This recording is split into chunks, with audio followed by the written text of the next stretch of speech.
Chapter 15 of Bunny Brown and His Sister Sue, by Laura Lee Hope. Is in the public domain.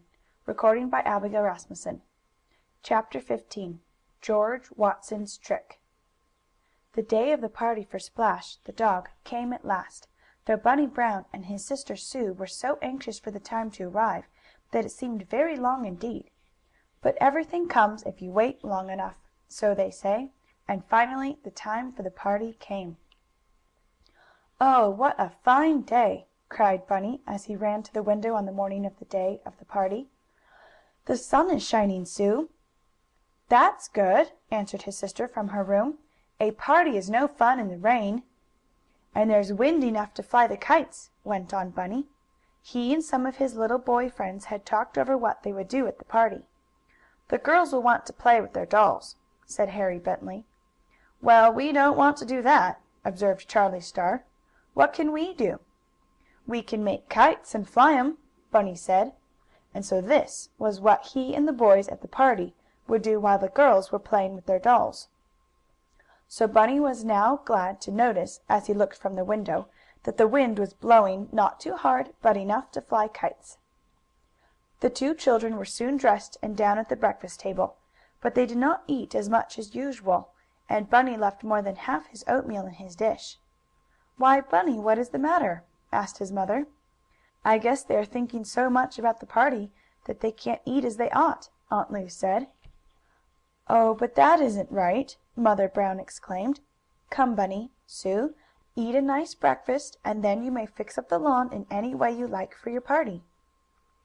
"I've a big bow for Splash's neck," said Sue. "And I'm going to make a harness, and hitch him up to the express wagon, so he can pull us around the yard," remarked Bunny. "Now please eat your breakfast," begged their mother, and Bunny and Sue did their best. But it was hard work not to talk or think about their party. Aunt Lu helped them get the lawn in readiness. All about the Brown house was a big grass plot, and in the back were a number of shade trees. The tables, which were made from boxes, with boards across the top, were to be set out there. There were to be sandwiches, cake, lemonade and ice cream, with Aunt Lu's lovely jam and jelly tarts besides. "It was the tarts that made us think about the party, and so of course we want them," announced Sue. Splash, the dog, seemed quite proud of the big bow that Sue tied to his neck, to make him look pretty. But Splash did not care so much for the harness that Bunny made. The little boy took some ropes and straps, and tied them about the dog's neck and front legs. Then some ends of the ropes were made fast to the little express wagon, and Bunny got in it, calling to Splash to "Gid up!" That was the way Grandpa Brown made his horses go, and so, of course, a dog ought to go when you said that to him. Splash went all right, but just as when Bunny had hitched him to the boat that was stuck on the island, the harness was not strong enough, and it broke, so that Splash ran off with the straps and ropes dangling from him. "I guess I'm too heavy for him to pull," said Bunny, as he got out of the wagon. "You could have one of my dolls to ride in the wagon," offered Sue. "Take an old one, and I don't care if she falls out. She wouldn't be too heavy for Splash to pull." "I'll try it," Bunny said. Once again he tied the ropes about Splash and the little express wagon, and this time, when Bunny walked along beside the dog, Splash really did pull the wagon along, giving the doll a ride. But Bunny did not think this was much fun. He wanted to ride in the wagon himself. "I'm going to make a big, strong harness," he said, and off he went to look for more rope. "Well, I'm going to get the tables ready," Sue said. "I'm going to pick some flowers for them."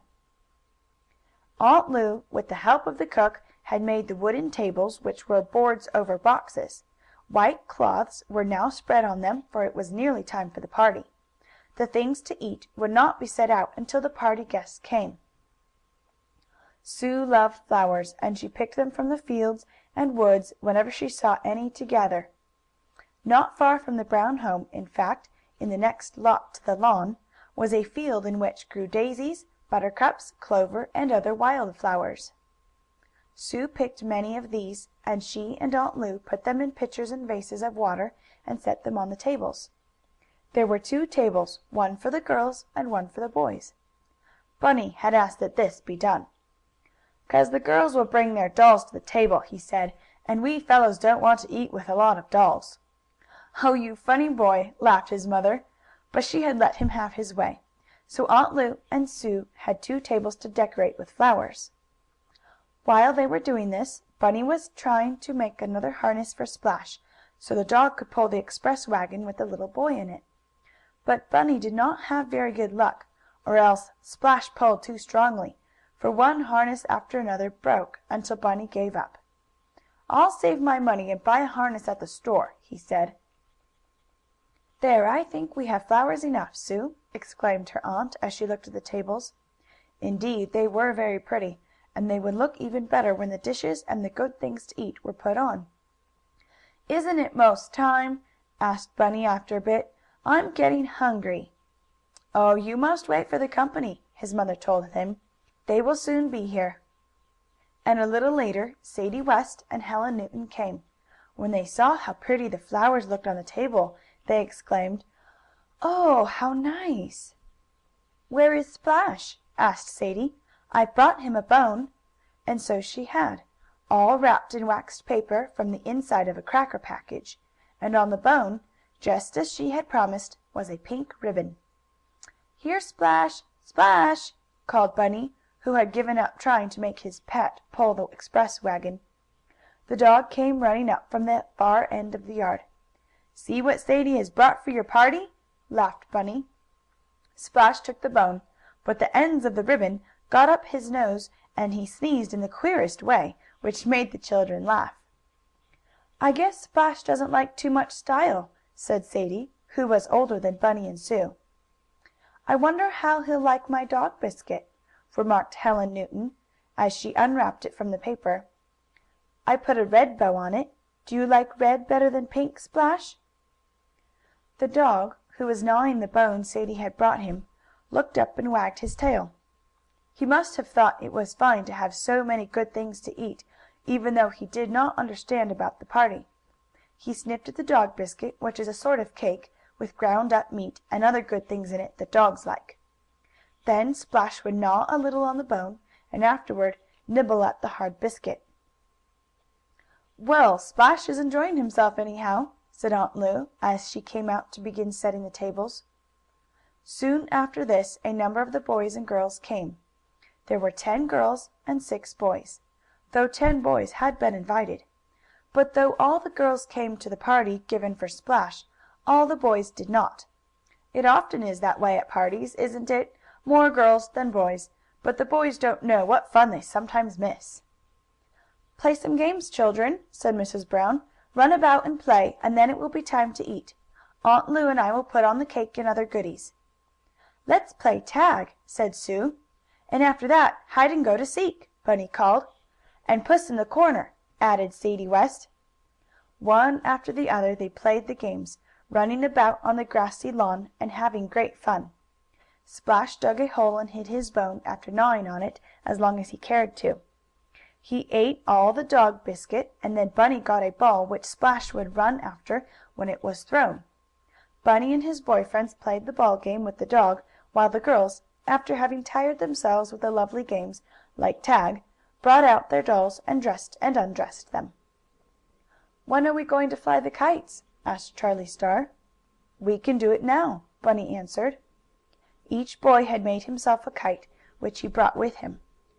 Bunny got his from the house, and going to an open place, where the trees would not catch the strings, the boys put up their air toys. The wind was good, as Bunny had said, and soon there were 6 kites floating in the air. That is, there were 6 for a time, and then Bunny's string broke, and away flew his kite. "Oh, dear!" he cried. "That's too bad!" exclaimed Charlie Star. "Come on, boys, we'll haul down our kites, and chase after Bunny's." They were just going to do this when Mrs. Brown came out to say that it was time to eat. "You can look for the kite afterward," she said. "If you go now all the ice cream may melt, as we have taken it out of the freezer." Of course the boys did not want anything like that to happen, so they said they would wait. Down they sat at the tables, the boys at theirs, and the girls at the one made ready for them. Aunt Lu, Mrs. Brown and the cook passed the good things, and for a time there was not much talking done. The children were too busy eating. "Don't forget Aunt Lu's jam and jelly tarts," called out Bunny. "They're fine!"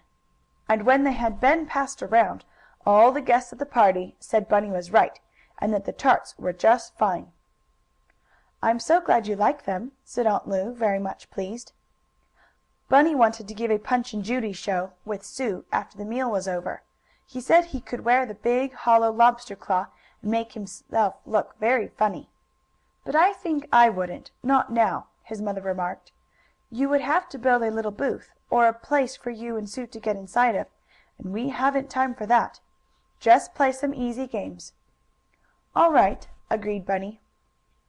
Aunt Lu had all the children sit in a ring on the grass, while she told them a story. And it was just after the story was finished that George Watson played his trick.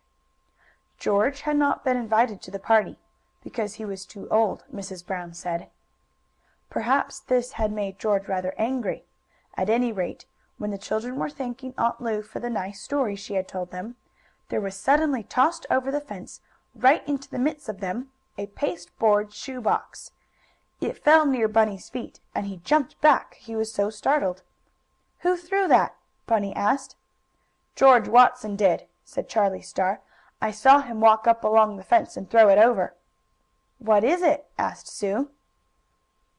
"Maybe it's a present for Splash," suggested Sadie. "George Watson would rather pull Splash's tail than give him a present," declared Bunny. And, indeed, George often played rather mean tricks on animals and little children. "Open the box and see what's in it," suggested Helen Newton. "I'll open it," offered Bunny. The cover of the box was tied on, but Bunny slipped off the string.